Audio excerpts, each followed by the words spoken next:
Bonjour à toutes et à tous, bienvenue sur ce nouveau podcast sur le droit public en podcast. Je me présente Benjamin Ingelard, je suis avocat au sein du cabinet Ingelard & Partners Avocats situé à Paris, Lyon, Lille et Arras. Pour ceux qui nous suivent déjà, comme vous le savez, nous abordons ici différentes thématiques et différents dossiers thématiques en droit public et en contentieux administratif.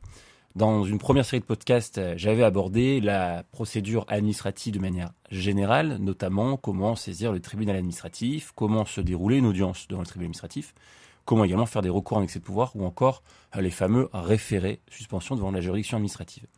Il y a quelques mois, nous avions abordé une série thématique dédiée au droit de l'urbanisme, notamment au permis de construire et aux plans locaux d'urbanisme.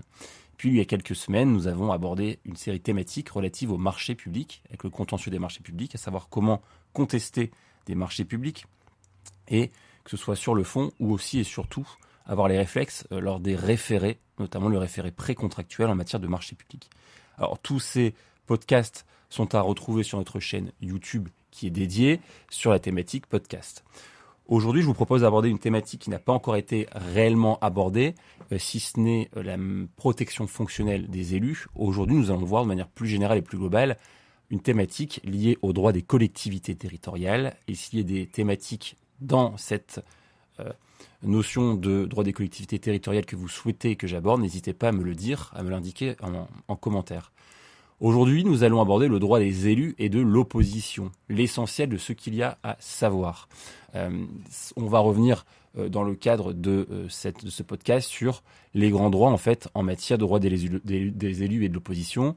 Alors, de quoi s'agit-il lorsqu'on parle de droit d'élus et de l'opposition? Nous allons voir ensuite le régime de protection des élus locaux, les protections nature fonctionnelles, les faits qui sont pris en compte pour être protégés, la question de la responsabilité des élus.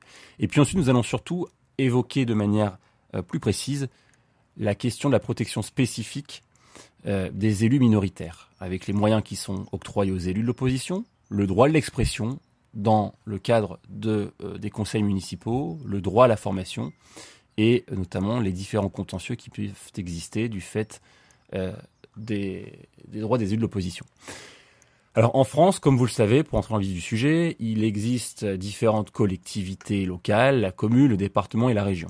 Chacune de ces collectivités est composée d'organes exécutifs et d'organes délibérants. Les maires, les conseils municipaux, conseils régionaux et les conseils départementaux. Alors lorsqu'on parle d'appellation d'élus locaux, ce sont, comme vous le savez, des citoyens des différentes collectivités et quelle que soit la couleur politique, majorité ou opposition, vous allez bénéficier en tant qu'élu d'un régime de protection afin de pouvoir exercer vos missions en toute quiétude. Régime de protection avec des droits mais aussi des obligations en matière de responsabilité, c'est ce que nous allons voir par la suite. Alors, première sous-partie, droit des élus et de l'opposition, de quoi s'agit-il? Alors ça peut être défini comme l'ensemble de la réglementation juridique qui précise les conditions d'exercice de vos mandats d'élus locaux. Les droits des élus, ça comporte également, que vous soyez dans l'opposition ou dans la majorité, les différents mécanismes élaborés pour vous protéger. Une protection spécifique des différents élus. Alors, on ne va pas reprendre ici l'intégralité des dispositions, mais simplement les dispositions les plus importantes, puisque de façon générale, en tant qu'élu, vous pouvez trouver l'intégralité des dispositions qui vous concernent. On va avoir donc dans les textes de référence essentiellement 5 séries, l'article 72 de la Constitution, la loi du 27 février 2022 qui est relative à la démocratie de proximité, la loi du 3 février 1992 qui est relative aux conditions d'exercice des mandats locaux, celle du 27 décembre 2019 relative à l'engagement dans la vie sociale et à la proximité de l'action publique, et bien entendu la loi du 21 février 1996 qui porte le Code général des collectivités territoriales. Alors le CGCT, c'est le gros livre rouge que vous avez aux éditions Dalloz notamment, ou LexisNexis en bleu. Dans ce CGCT, vous avez vraiment tout le fonctionnement des collectivités territoriales. Si vous vous posez des questions sur le fonctionnement de votre collectivité, alors ici on va résumer en grande partie les dispositions les plus importantes pour les droits des élus, majorité et opposition, mais bien entendu, si vous voulez avoir toutes les infos, vous achetez le CGCT. Ça coûte une cinquantaine d'euros. Sinon, le plus simple, vous allez sur le site legifrance.fr et vous avez toutes les dispositions légales applicables. Alors, sur les élus locaux, vous êtes plus de 520 000 élus locaux en France. Il y a 1900 conseillers régionaux, 4000 conseillers départementaux, à peu près 500 000 conseillers municipaux. Alors, sur le droit des élus, on va d'abord voir le régime de protection des élus locaux. En tant qu'élu local, vous avez bénéficié d'un régime de protection. Quelle que soit l'assemblée dans laquelle vous siégez, municipale, régionale ou départementale, vous bénéficiez d'une protection particulière. C'est absolument assimilable à la protection fonctionnelle, qu'on a vu dans un précédent podcast. La protection fonctionnelle et la protection des élus locaux, c'est ce qu'il y a de plus protecteur dans la fonction publique. Vous avez à la fois une protection de nature fonctionnelle, ce qui veut dire que en tant qu'élu local, membre d'un conseil municipal ou d'un conseil régional ou départemental, vous êtes protégé par les services de l'administration et donc des services de l'État lorsque vous allez être victime d'une infraction lors de l'exercice de vos fonctions. C'est une agression verbale, physique, un accident. Eh bien, dans ce cas-là, le lien de causalité entre l'exercice de votre mandat et le préjudice est direct, il est manifeste. Dans ce cas-là, vous devez bénéficier de la protection de nature fonctionnelle. Concrètement, votre collectivité est tenue de vous protéger en tant qu'élu. Alors, cette protection, elle est très étendue. C'est ce qu'on a vu également dans le précédent podcast, mais je vais y revenir ici brièvement. En tant qu'élu, votre protection fonctionnelle vous permet d'être assuré à la fois juridiquement et également médicalement, mais aussi c'est la réparation des préjudices que vous avez subis. Si en tant qu'élu, vous êtes agressé, par exemple, s'il y a une instance pénale, l'intégralité de vos frais de justice, frais de procédure, d'avocat, etc., d'huissier, doivent être pris en charge par votre collectivité, même si vous êtes un élu de l'opposition, bien entendu. Par ailleurs, il est toujours bienvenu également que votre collectivité, et même si vous êtes un élu de l'opposition, puisse se constituer partie civile à l'audience. C'est la pratique. Alors, lorsque vous vous trouvez dans une situation qui va requérir la protection de votre administration, votre protection de votre collectivité, vous devez envoyer une demande de protection de nature fonctionnelle. Cette demande, parce qu'on est souvent sollicité en ce sens, ça prend la forme d'un courrier recommandé avec accusé de réception, c'est-à-dire que vous allez écrire une demande, il faut absolument que ce soit fait par écrit, que vous allez transmettre à votre collectivité. Donc, monsieur le maire, comme vous le savez, par exemple, j'ai fait l'objet d'une agression verbale lors du conseil municipal en date du 19 mai 2022. À ce titre, à l'issue de cette agression verbale, j'ai également été pris à partie par plusieurs personnes présentes dans la salle. J'ai fait un malaise sur le lieu de l'Assemblée, ce qui a généré un arrêt de travail. Par conséquent, j'entends solliciter le bénéfice de la protection fonctionnelle. Donc vous envoyez ça par courrier recommandé avec accusé réception, et puis le maire de la commune a 2 mois pour vous répondre, favorablement ou défavorablement.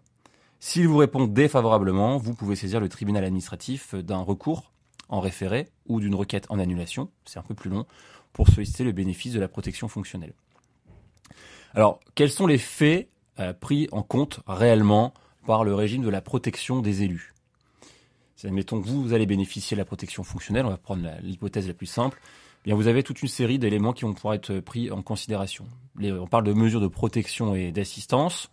Elles sont dues par les mairies, les régions et les départements à leurs élus, à la fois pour lui-même, mais aussi pour votre famille. Si vous êtes victime de menaces ou d'outrages, si vous subissez des violences ou des atteintes volontaires à votre intégrité ou à celle de membres de votre famille, si le lien avec vos missions d'élus sont démontrés, et également si vous êtes victime de faits de diffamation, d'injures ou d'actes de harcèlement. Ça, c'est très important de le souligner, notamment pour les élus de l'opposition. C'est-à-dire que si vous faites l'objet d'un harcèlement ou de diffamation sur les réseaux sociaux ou d'injures, vous pouvez porter plainte pour diffamation ou pour injure, mais surtout, si vous portez plainte pour diffamation ou pour injure, n'oubliez pas de demander également le bénéfice de la protection fonctionnelle à votre collectivité. Même si vous êtes un élu de l'opposition et que vous êtes diffamé sur Facebook ou sur Twitter, vous portez plainte, demandez en parallèle le bénéfice de la protection fonctionnelle, puisque votre collectivité va devoir prendre en charge tous vos frais de justice. Les frais de justice pour la diffamation ou autre peuvent être importants, peut-être 2 000, 3 000 euros.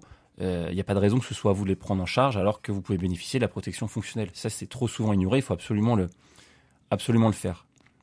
Comme je disais tout à l'heure, pour les conseillers municipaux, vous pouvez également bénéficier de cette protection lorsque le dommage survient pendant le conseil municipal, agression verbale ou physique. Enfin, en dernier lieu, sur cette protection fonctionnelle, vous en bénéficiez également en tant qu'élu pour les dégradations de vos biens. J'ai eu cas classique, par exemple, un élu qui a la dégradation de son véhicule.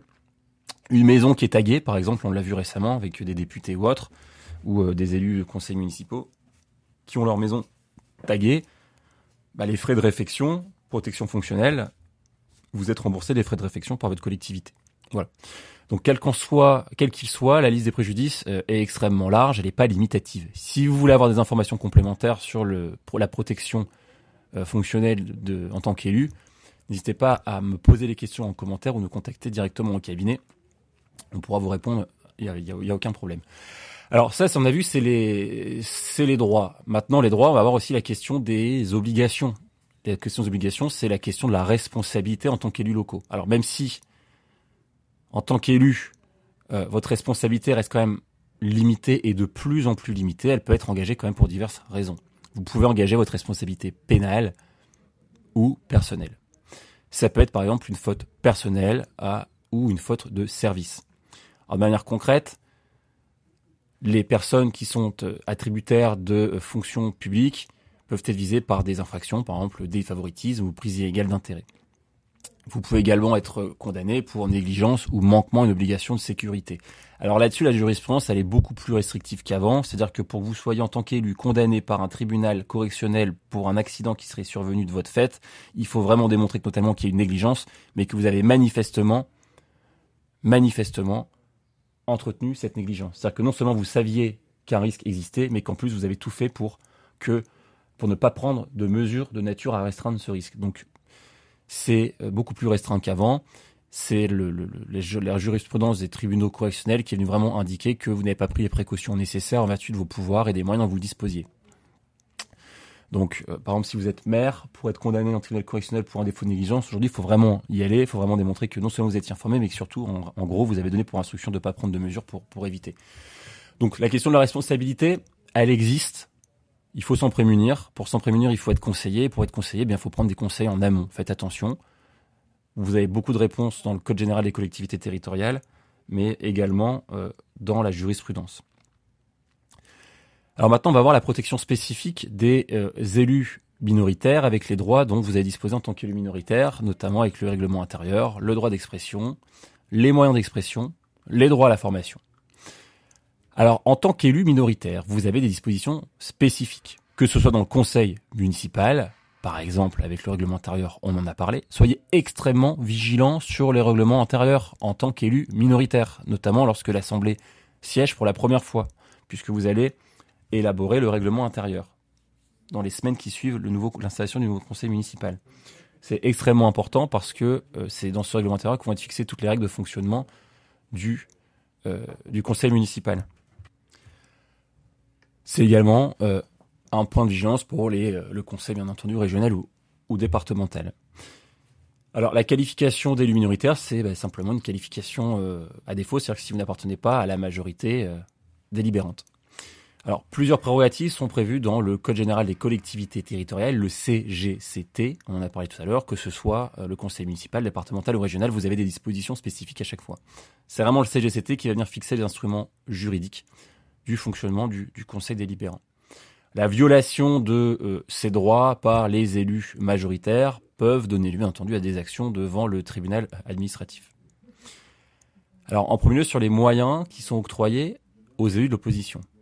Le CGCT va vous accorder plusieurs moyens et privilèges en tant qu'élu de la minorité délibérante. Ces moyens varient en fonction de la taille de l'organe délibérant. Vous pouvez disposer, pour les communes de plus de 3500 habitants et moins de 10 000 habitants, par exemple, d'un local commun sans frais. C'est l'article L2121-17 du CGCT. Vous pouvez, en ce titre, en faire la demande auprès du maire. Et le maire doit y répondre favorablement dans un délai raisonnable. Dans les communes qui comptent plus de 10 000 habitants et moins de 100 000 habitants, les élus minoritaires peuvent également, à leur demande, disposer d'un bâtiment administratif permanent. Les élus qui siègent dans les conseils régionaux, les conseils départementaux et les comités de communes bénéficient bien entendu aussi de locaux de travail gratuits. Vous pouvez également bénéficier de frais de personnel ou de frais de fonctionnement. C'est la même chose pour les élus des conseils municipaux des villes de plus de 100 000 habitants. Et également, la municipalité doit répondre aux besoins propres des groupes politiques. Cette obligation, c'est la mise à disposition notamment d'un local administratif, l'achat d'équipements de bureautique, les frais de documentation, de courrier ou de télécommunications. Également, en tant qu'élu minoritaire, très important, on va y revenir, les deux derniers points, c'est le droit d'expression et le droit à la formation. Le droit d'expression, c'est que par principe, au cours d'un conseil municipal, en tant qu'élu minoritaire, vous avez bien entendu la possibilité de faire inscrire des demandes à l'ordre du jour, de donner votre opinion sur les questions qui sont portées. Vous êtes libre également de vous exprimer, de mettre des discussions lors du conseil municipal. Ce droit d'expression des élus de l'opposition, c'est un droit qui est consacré maintenant de manière absolument incontestable, notamment par le Conseil d'État depuis un arrêt du 25 mai 1998. En tant qu'élu de la minorité, vous pouvez et vous devez vous exprimer néanmoins sous le contrôle du maire qui dirige les débats. En ce qui concerne le temps de parole accordé en tant qu'élu, c'est le règlement intérieur de la collectivité qui le fixe. C'est pour ça que c'est important, je l'ai indiqué tout à l'heure en guise d'introduction, le règlement intérieur c'est vraiment un élément très important à lire et qui est contestable. Vous pouvez contester le règlement intérieur. Si vous estimez que le règlement intérieur ne vous convient pas, vous faites une mise en demeure au maire, par courrier recommandé avec accusé de réception de modifier ce règlement intérieur. Si le maire n'y répond pas, dans un délai de 2 mois, par exemple, vous constatez que le règlement intérieur contrevient totalement à la jurisprudence et ou au Code général des collectivités territoriales. Et bien dans ce cas, vous faites une mise en demeure au maire de s'y conformer par LRAR, le maire n'y répond pas, dans un délai de 2 mois, vous pouvez saisir le tribunal administratif d'un référé suspension. Alors, le règlement intérieur ne doit pas limiter de façon excessive le droit d'expression. Là également, c'est un arrêt de la Cour administrative d'appel de Versailles. Accorder 6 minutes aux élus, c'est un abus manifeste. Enfin, vous pouvez également poser des questions orales relatives aux gestions des affaires communes de la collectivité. Dernier point sur le droit d'expression, et j'insiste vraiment là-dessus. Il est aujourd'hui largement exigible et largement admis par la jurisprudence, et nous avions été précurseurs au cabinet là-dessus en 2015. Vous devez, en tant qu'élu de l'opposition, avoir un droit d'expression sur tous les organes d'expression et tous les organes de propagande de votre collectivité. C'est-à-dire qu'on n'en est plus au bon vieux journal municipal dans les boîtes aux lettres avec votre petit encart à la fin avec le droit d'expression des élus de l'opposition. Vous devez également avoir une place sur les réseaux sociaux de votre commune. Si vous êtes des élus de l'opposition, vous devez avoir une possibilité de vous exprimer sur le réseau Twitter de votre commune, sur la page Facebook de votre commune, sur la page Twitch de votre commune. C'est-à-dire que tous les réseaux sociaux qui sont utilisés par la commune ne doivent pas uniquement avoir une place d'expression pour les élus de la majorité. Mais en tant qu'élu de l'opposition, vous avez le droit de vous exprimer sur les réseaux sociaux. Également, en dernier lieu, vous avez également droit à la formation. Au même titre que les élus majoritaires, les élus de l'opposition disposent d'un droit de la formation depuis 1992. Sur ce point, le cabinet peut vous éclairer. N'hésitez pas à aller consulter la page dédiée sur le site, la page d'accueil, notre cabinet, formation. Nous avons donné de nombreuses formations aux élus de l'opposition. Vous avez une prise en charge de vos frais de formation par la collectivité. Frais d'enseignement, déplacement, frais de séjour, voire les remboursements des pertes de revenus. Sur ces frais de formation, c'est extrêmement important de pouvoir vous former sur plein de choses. Nous, à titre d'exemple, nous avons formé les élus de l'opposition, par exemple en droit de l'urbanisme, sur le PLU, le SRADé, le Grand Paris, la maîtrise de documents d'urbanisme, les PUI, mais également la commande publique, les droits des élus de l'opposition municipale, les contentieux électoraux, la responsabilité des maires. Il y a plein de choses, le marché public, le contentieux administratif, disciplinaire, enfin bref, il y a énormément de choses à évoquer. Voilà pour ces quelques éléments. On pourrait passer énormément de temps à évoquer tous les droits et élus de l'opposition, tant ils sont nombreux. Si jamais vous faites face à un contentieux, vous pouvez également envisager, par exemple, un référé liberté auprès du juge administratif. On fera prochainement un podcast sur le référé liberté. Voilà pour ces quelques éléments sur les droits des élus de l'opposition et de la majorité. N'hésitez pas à nous contacter et à vous abonner à notre page si vous souhaitez avoir davantage d'informations. Merci beaucoup et à très bientôt.